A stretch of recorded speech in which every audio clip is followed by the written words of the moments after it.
अस्सलाम eighth class chemistry का आपका चैप्टर 1 का लास्ट टॉपिक है आज केमिकल कैलकुलेशंस। केमिकल कैलकुलेशंस में आप ये देखोगे कि जैसे आपने मोल, नंबर ऑफ मोल्स और एटॉमिक मास, मॉलिक्यूलर मास और ये सब चीज़ें पढ़ी हैं, नंबर ऑफ मॉलिक्यूल्स भी पढ़े हैं। तो इन सब चीज़ों से आप कैसे किसी अमाउंट के पार्टिकल्स फाइंड कर सकते हो, उसका मॉलिक्यूलर मास फाइंड कर सकते हो, उसके नंबर ऑफ मोल्स फाइंड कर सकते हो। ठीक है, तो ये सारी कैलकुलेशंस जिनमें नंबर ऑफ मोल्स इन्वॉल्व हो रहे हो, mass of a substance involve हो रहा हो, ठीक, तो इसके फॉर्मूलाज और फिर कुछ एग्जांपल्स को सॉल्व करके देखेंगे आज हम। ठीक है, तो पहले हम वो सारे फार्मूलाज लिखते हैं जिन सब में आ सकते हैं, यानी इस चैप्टर के सारे फार्मूलाज लिख लेते हैं। ठीक है, तो पहले हमने एक फार्मूला देखा था जो कि एग्जाम्पल 1.2 एंड 3 में यूज़ हुआ है, मॉलिक्यूलर मास। ये कोई फार्मूला नहीं है, जस्ट यहाँ पे क्योंकि ये यूज़ होगा तो मैं इसको एक दफ़ा रिपीट कर रही हूँ। मॉलिक्यूलर मास क्या था? मॉलिक्यूल का मास। मॉलिक्यूल का मास क्या होता है? उसके अंदर जितने एटम है उन सब के मासेस को ऐड कर दो तो मॉलिक्यूल का मास बन जाता है। ठीक है, ठीक। तो सपोज अगर हम यहाँ पे लेते हैं ना H2SO4, तो ये एक खास मॉलिक्यूल है H2SO4। तो कितने मॉलिक्यूल, कितने एटम्स हैं? हाइड्रोजन एटम है, सल्फर एटम है, ऑक्सीजन एटम है। ठीक है, लेकिन हाइड्रोजन एक तो नहीं है, दो है ना, तो दोनों का मास ऐड होना चाहिए। ठीक है, सल्फर यहाँ एक है, ठीक है, सल्फर का एक ही बार मास ऐड होगा। ऑक्सीजन तो यहाँ 4 टाइम्स है, तो 4 ऑक्सीजन के मैसेज को ऐड करना है यहाँ पे। ठीक है, तो इसके लिए हम अपने लिए कैलकुलेशन कैसे करेंगे, अपने लिए कोई लिख देते हैं इसके लिए, मास ऑफ हाइड्रोजन। ठीक है, एम से रिप्रेजेंट कर रही हूँ mass, atomic mass of hydrogen plus the mass of sulphur plus the mass of oxygen. यही 3 तरह के आइटम है ना, सबके मैसेज ऐड करने हैं, लेकिन हाइड्रोजन एक नहीं है, 2 हैं, तो 2 टाइम्स कर लेंगे ना, उसके मास को डबल कर देंगे। ठीक है, सल्फर एक ही है। ठीक है, ऑक्सीजन कितने यहाँ पे, ये देखो बेस पे क्या लिखा हुआ है, 4, तो यहाँ पे भी 4 लिख देते हैं। उसका मैस पुट करके, एक ऑक्सीजन का मैस पुट करके उसको 4 टाइम्स कर लेंगे हम लोग। ठीक है, फिर ऐड कर देंगे। ठीक, तो मैं एक एग्जांपल सॉल्व करके बताती हूँ क्या आता है। हाइड्रोजन का मैस होता है हमारे पास 1, सल्फर का मैस होता है हमारे पास 32 एंड ऑक्सीजन का मैस होता है 16। अब साथ साथ जो जो एग्जांपल्स आती हैं आपने उनके मैसेज भी याद करते रहना है। ठीक है, 1, 32, 16 ये याद करने हैं आपने। ठीक, ठीक है, अब हम इसका मॉलिक्यूलर मास कैसे निकालेंगे, सॉल्व करते हैं इनको। 16 इंटू 4, कैलकुलेटर,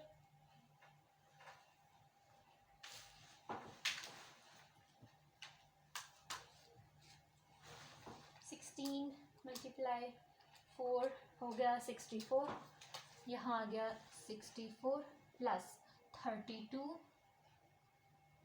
प्लस 2। ठीक है, तो ये ओवरऑल कितना हो जाएगा, 98। ठीक है, the molecular mass of sulphuric acid is 98। ठीक, तो अब जो भी फॉर्मूला आपको गिवन होगा आप उनके मॉलिक्यूलर मास आपको कैलकुलेट करने आने चाहिए। ठीक है, तो एक तो ये चीज़ हो गई। मॉलिक्यूलर मास कैसे फाइंड करना है, उस मॉलिक्यूल को देखते हुए उसके लिए आप इस तरह की कोई इक्वेशन लिखोगे, 2 into hydrogen plus 1 into sulphur plus 4 into oxygen. ठीक है, एक और सॉल्व कर लेते हैं ताकि आपको कोई कन्फ्यूजन ना रहे। कौन सा लें, HNO3। ठीक है, इसका मास कितना होगा, sum of the masses of all these atoms. ठीक है, तो हम एक एक के लिए लिखते हैं। मास ऑफ हाइड्रोजन कितना है, हाइड्रोजन की बेस पे क्या लिखा है, कुछ भी नहीं, तो 1 टाइम्स है। ठीक है, प्लस नाइट्रोजन कितना है, नाइट्रोजन की बेस पे क्या लिखा है, कुछ भी नहीं, मीन्स 1 टाइम्स है। ठीक है, प्लस ऑक्सीजन का मास कितना है, कितने टाइम्स, 3 टाइम्स, क्योंकि ऑक्सीजन की बेस पे 3 लिखा हुआ है। ठीक है, ठीक, अब हम पुट करते हैं। हाइड्रोजन का मास 1 था, तो 1 इंटू 1 हमने पुट कर दिया, प्लस नाइट्रोजन का मास होता है 14 और ऑक्सीजन का मास होता है 16। तो ये कितना हो गया, 16 इंटू 3 48 प्लस 14 प्लस 1, ठीक है।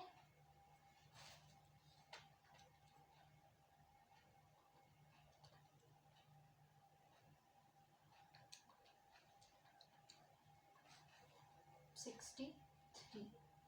तो नाइट्रिक एसिड का मास कितना निकला? मोलर मास है ये उसका, ठीक है, एक मॉलिक्यूल का मास है 63, ठीक। इस तरह आपको जो भी मॉलिक्यूलर मास आपसे पूछे हों वो आपको कैलकुलेट करने आने चाहिए। अब हम एक्चुअल फार्मूलाज की तरफ चलते हैं।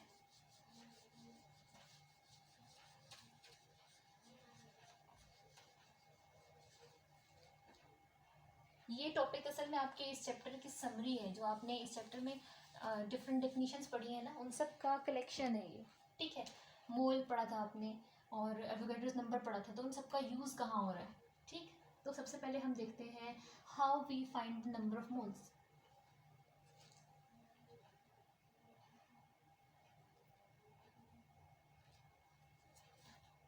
नंबर ऑफ मोल्स, जैसे 1 मोल था तो वो 1 नंबर है, ठीक है। 2 मोल्स हों किसी के तो 2, ठीक। तो कितने नंबर ऑफ मोल होंगे किसी सब्सटेंस के, उसके लिए फॉर्मूला होता है it's known mass in grams, ठीक है। जो भी उस टाइम आपको मैस दिया हुआ है, कि सपोज करो कि 20 ग्राम है, जैसे अभी हमने किसका मैस फाइंड किया था, नाइट्रिक एसिड का, वो 63 होता है, ठीक है। तो जब 63 ग्राम्स होगा तो तब वो 1 मोल बनेगा ना। यही हमने कल डेफिनेशंस पढ़ी थी कि जब किसी मॉलिक्यूल का मैस हम ग्राम्स में एक्सप्रेस कर देते हैं, मॉलिक्यूलर मैस को ग्राम्स में एक्सप्रेस कर देते हैं, तो वो 1 मोल के इक्वल हो जाता है, ठीक है। और उसमें कितने पार्टिकल्स होते हैं, एवोगैड्रोस नंबर ऑफ पार्टिकल। तो वही चीज़ें हम यहाँ यूज़ करने लगे हैं, ठीक है, ठीक। तो यहाँ पे हमें ये भी तो कहा जा सकता है कि पूरा 63 ग्राम नहीं दिया हमें, अगर इसका मैस इतना अवेलेबल नहीं है, 2 ग्राम 3 ग्राम 4 ग्राम अवेलेबल है, तो फिर हमसे अगर पूछा जाए कि अच्छा अगर 63 ग्राम्स में को हम 1 मोल कहते हैं और उसमें इतने पार्टिकल्स होते हैं नाइट्रिक एसिड के, तो फिर 4 ग्राम में कितने होंगे, तो हम इसको कन्वर्ट करेंगे ना। अगर 63 gram contains this number of particle, तो फिर 4 ग्राम किस तरह होंगे, हम उसकी कैलकुलेशन करेंगे। तो यहाँ हम वही चीज़ कर रहे हैं, अगर 1 मोल इतने ग्राम के इक्वल होता है तो 4 ग्राम में कितने मोल आएंगे, ठीक है। ये चीज़ें हम देख रहे हैं यहाँ पे। तो number of moles of any substance will be equal to its known mass या given mass in the gram, जो आपको ग्राम में मैस बताया हुआ है उस कंडीशन में, और जो उसका मॉलिक्यूलर मैस हुआ करता है, मोलर मैस, ठीक है। किसी सब्सटेंस के नंबर ऑफ मोल्स अगर आपने फाइंड करने हैं कि कितने हैं, तो आप क्या करोगे, जो भी आपको मैस दिया हुआ है उसका प्रोवाइड किया गया है मैस, वो मैस यहाँ पुट करो और उसको किससे डिवाइड करो, उस सब्सटेंस के मोलर मैस के साथ डिवाइड कर दो, ठीक है। मैं इसी के लिए निकालती हूँ, नाइट्रिक एसिड का मोलर मैस ये होता है, ठीक है, मैं मेंशन कर देती हूँ इसको। और हमें बताया है कि अगर 63 ग्राम में 1 मोल होते हैं, ये हम कह रहे हैं, ठीक है। तो अगर आपको नाइट्रिक एसिड के जस्ट 2 ग्राम्स प्रोवाइड किए हैं, देन हाउ मेनी मोल्स होंगे इसके, बताओ कितने मोल्स होंगे 2 ग्राम के अंदर। तो ये तो कन्वर्ट करना पड़ेगा, तो ये इस फॉर्मूला से कन्वर्ट होगा, ठीक है। क्या है ये तो हमें पता है, ये भी हमें बता दिया है 2 ग्राम्स। हमें नोन मैस कितना है, गिवन मैस कितना है 2 ग्राम्स, पूछा क्या है नंबर ऑफ मोल्स, तो हम यहाँ पे पुट करते हैं value Sidhi. Number of moles को हम स्मॉल n से रिप्रेजेंट करते हैं, ठीक है, और नॉन मैस को हम स्मॉल m से रिप्रेजेंट कर सकते हैं, मोलर मैस को हम कैपिटल M से रिप्रेजेंट कर सकते हैं, या मोल मैस ऐसे लिख सकते हैं, ठीक है। तो हम इस फॉर्मूला में पुट करते हैं और कैलकुलेट करते हैं। हमें कितना मैस दे दिया है HNO3 का, प्रोवाइड किया गया है 2 ग्राम्स, तो 2 ग्राम में यहाँ लिख देती हूँ। और मोलर मैस कितना होता है ये भी हमने कैलकुलेट किया था 63, ठीक है। तो नंबर ऑफ मोल्स कितने निकलेंगे, हम इसको डिवाइड करेंगे तो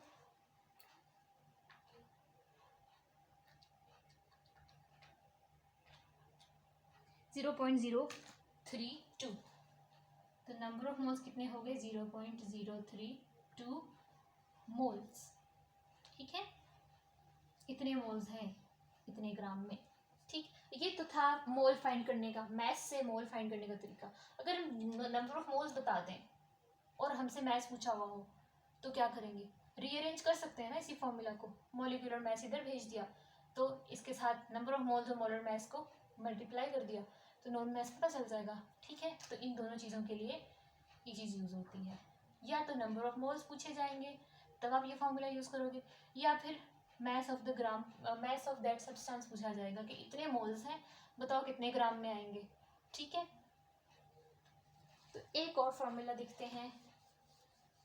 यहाँ पे कहीं एवोगैड्रोस नंबर तो आया ही नहीं, या किसी ने ये तो बताया नहीं कि अच्छा ठीक है मैथ इतना होगा, नंबर ऑफ मोल्स इतने होंगे, तो टोटल नंबर ऑफ पार्टिकल्स कितने आ रहे हैं इस मैथ के अंदर, ये तो इसमें फॉर्मूले में कहीं पता ही नहीं चल रहा। ठीक है, तो अगर हमने नंबर ऑफ पार्टिकल्स फाइंड करने हैं फ्रॉम दिस मोल्स, या इसी डाटा से पार्टिकल्स फाइंड करने, तो क्या करते हैं, हमें पता है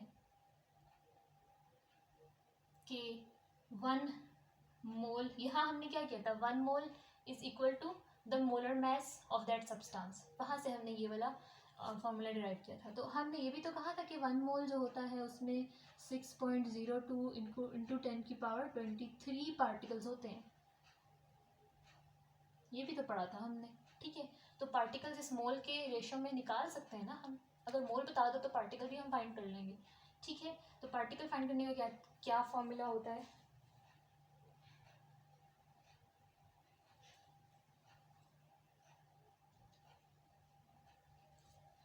वही number of moles equals to the given और नोन नंबर ऑफ पार्टिकल्स।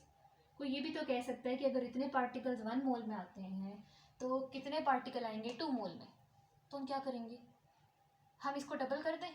यहाँ उन्होंने तो हमें डबल दे दिया ना, 2 मोल दे दिया, तो हम वो इक्वेशन को 2 से मल्टीप्लाई कर देंगे, ये जब मल्टीप्लाई होगा तो आंसर आ जाएगा ना। ठीक है, वो 2 मोल के लिए आंसर होगा। ठीक, तो हम बिल्कुल इसी तरह का काम यहाँ कर रहे हैं। तो नंबर ऑफ मोल्स जितने भी हैं,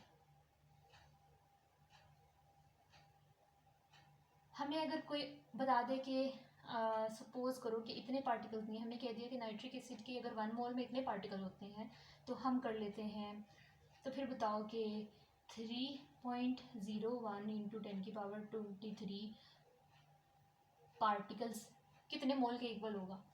ठीक है, पार्टिकल बता दिया, पहले तो मैथ बताया था ना और हमने नंबर ऑफ मोल फाइंड किया था, अब पार्टिकल बताए हैं तो उससे हम नंबर ऑफ मोल फाइंड करेंगे। ठीक है, तो वही चीज़ हो जाएगी, ये आपने याद रखना है, number of mole divided by, यहाँ पे हाँ यहाँ पे डिनोमिनेटर में क्या है, मोलर मैस है, तो यहाँ भी वही रहेगा मोलर मैस, ओ सॉरी मोलर मैस नहीं, यहाँ पे क्या आएगा, नंबर ऑफ पार्टिकल्स। ये मैस बाय मैस था ना, ठीक है, तो यहाँ पार्टिकल्स बाय पार्टिकल्स करने हैं। ठीक है, तो वो पार्टिकल जो आपको बताए हुए हैं अकॉर्डिंग टू दैट न्यूमेरिकल, जिस कंडीशन में जितने पार्टिकल आपको कहा हुआ है वो यहाँ पुट करो और नीचे लिखो Avogadro's number of particle, Na, या फिर क्या होता है 6.02 10⁻23, इनमें से कोई एक चीज़ लिख दो यहाँ पे। ठीक है, तो अब हम ये सॉल्व करके देखते हैं। अगर हमें कहा है कि नाइट्रिक एसिड के इतने पार्टिकल्स हैं आपके पास, या इतने पार्टिकल्स आपने लेने हैं, तो आप कितने मोल लोगे तो इतने पार्टिकल्स बनेंगे, तो आप फाइंड करोगे नंबर ऑफ मोल्स, नहीं पता आपको। ठीक है, इतने आइए अपने बताने कितना मोल उसको लोगे तो इतने पार्टिकल आ जाएंगे। ठीक है, तो यहाँ पे पुट कर दो गिवन पार्टिकल 10⁻23 और नीचे डिवाइड कर दो, जो कांस्टेंट नंबर था एवोगैड्रोस नंबर था उससे डिवाइड कर दो। डिवाइड करेंगे तो क्या आंसर आएगा,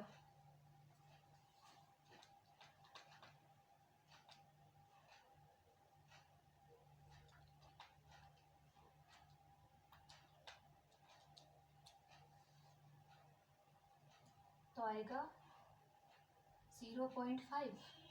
ठीक है, तो नंबर ऑफ मोल्स कितने निकले 0.5। ठीक, तो ये दोनों फार्मूलाज कभी कभी कुछ न्यूमेरिकल्स में दोनों फार्मूलाज भी लगेंगे। ठीक है, आपको ये बता दिया और आपसे कहा है कि मैथ्स बताओ इतने नंबर ऑफ पार्टिकल्स कितने मैथ्स में आएंगे, तो क्या करें, मैथ्स का तो इससे कोई डायरेक्ट रिलेशन है नहीं। ठीक, तो पहले हम क्या निकालेंगे, नंबर ऑफ मोल्स निकाल लिए, अब यही नंबर ऑफ मोल्स यहाँ पुट करके तो इसका मैच भी पता चल जाएगा। ठीक है, मैं पुट कर देती हूँ यहाँ पे।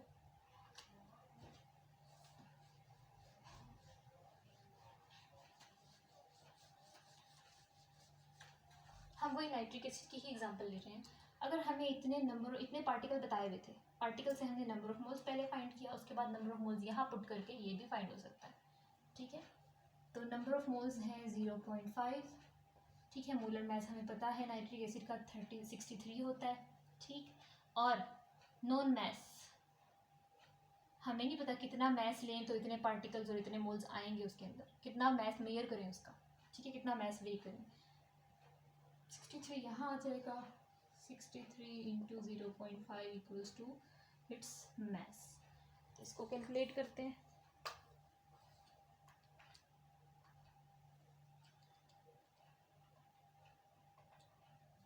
Thirty 1.5 grams. मैस का यूनिट क्या होता है? ग्राम्स। ठीक है, तो if we weigh 31.5 grams of nitric acid तो उसमें कितना होगा? 0.5 मोल्स होंगे। ठीक है, एंड पार्टिकल्स हमने कितने लिए थे? 3.01 इंटू 10 की पावर 23। तो 31.5 gram of nitric acid will contain 0.5 moles and 3.101 into 10 raise to power 23 particles. तो हमने सारी इंफॉर्मेशन बता दी ना उसकी। ठीक है, तब आपकी बुक पे जो सॉल्व एग्जांपल्स दी हुई है चैप्टर के अंदर ही 1.4 से स्टार्ट हो रही है, पेज नंबर 20 पे 1.4, 5, 6 एंड 7 ये 4 एग्जांपल्स आपने इसी तरह से सॉल्व करनी है।